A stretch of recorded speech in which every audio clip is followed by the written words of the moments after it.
Hello everybody, I am Kyrillus, a student at Kyrillus School of Medicine. This is a talk about my experience in publishing a paper as undergrad. Hope you find it beneficial and inspiring. The story of my first publication was started in 57 Hospital last year summer course. Every trainee in the course have to choose a topic and prepare a review paper about it. My paper, which is get published after that in Therapeutic Delivery Journal, a peer-reviewed journal, and it was entitled Nanoparticles Targeting Mechanisms in Cancer Therapy, Great Effortless Implementations. In this period, I was reading some articles about nanotechnology, so I just started to write a paper about this field, nanotechnology. And the first thing I have done is to minimize the scope of the field. I started with nanotechnology in physics, chemistry, and medicine. Then I chose to write about nanomedicine, specifically about nano-oncology or targeting mechanisms in cancer therapy. First, I started to unravel the world of nano, knowing what the terms and what the applications and what the manufacturing techniques of nano particles or nanomaterials generally. And then I started to make my organized research. The first problem in doing research was selecting keywords. Not every keywords you will use in databases will make you reach plenty of information. For example, I use the word nano-oncology.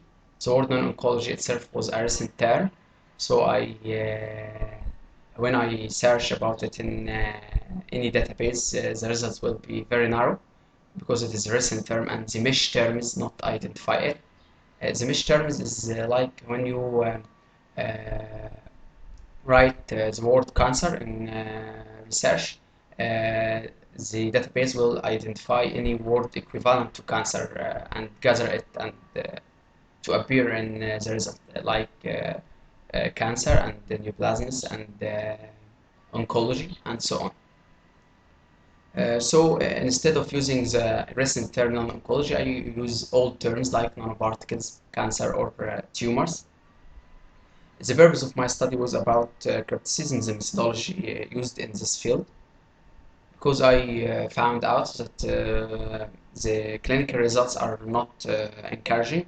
Few drugs based on nanoparticles are approved from FDA. So I asking about what limits the translation of nanoparticles based drugs from bench to bedside. And of course I seek some solution of those limitations.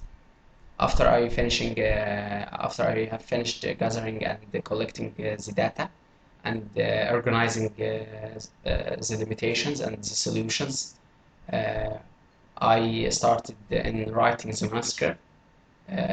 It was easy to write the manuscript after all the data I have collected.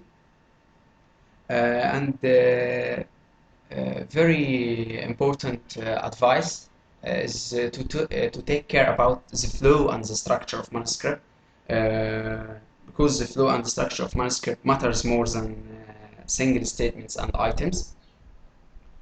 Then I came to the submission process. I have submitted it first to a journal called Journal of Advanced Research, and unfortunately I received an email of rejection in the same day. And when I just reading the first line that the journal rejected my research, I was upset and told myself, what the hell, boy, you are doing? With who you are missing? It is very big, and you are just a student or undergrad, and of course they will reject your paper. But I just discovered that the journal reject my paper because my paper is beyond the scope of the field. Take care in choosing a journal related to the results of your study. My paper issued the nanoparticles targeting mechanisms more than cancer therapy itself, so it is accepted in therapeutic delivery journal. For instance, it was not likely to be accepted in journal for cancer research or cancer biology. Uh, so I start seeking a journal related to my the topic of my paper. The second journal was Nanotechnology Science and Application, but unfortunately the journal was need publication fees, and we can't afford such sum of money. So I submit it to a third journal, which is therapeutic delivery, the last one, and without any publication fees. The submission was in last March, and reviewer comments were received in June and accepted to publication at September. Finally, I just summarize the tips that I discovered during this journey in publishing. You will need this following steps before starting to walk into this mud called research, just to not get dirty in vain. First, you have to assess your passion about your chosen topic. Never enter your research because you want to prove brilliance or intelligence.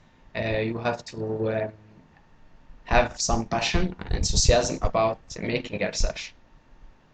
Then you will need some tools, an account to access the databases for free and retrieve up-to-date papers about your topic. Of course, a files and citations organizing program. I use Mendeley. The third tip that I can say, start academic and always be. Reading in non-academic websites like Wikipedia is misleading.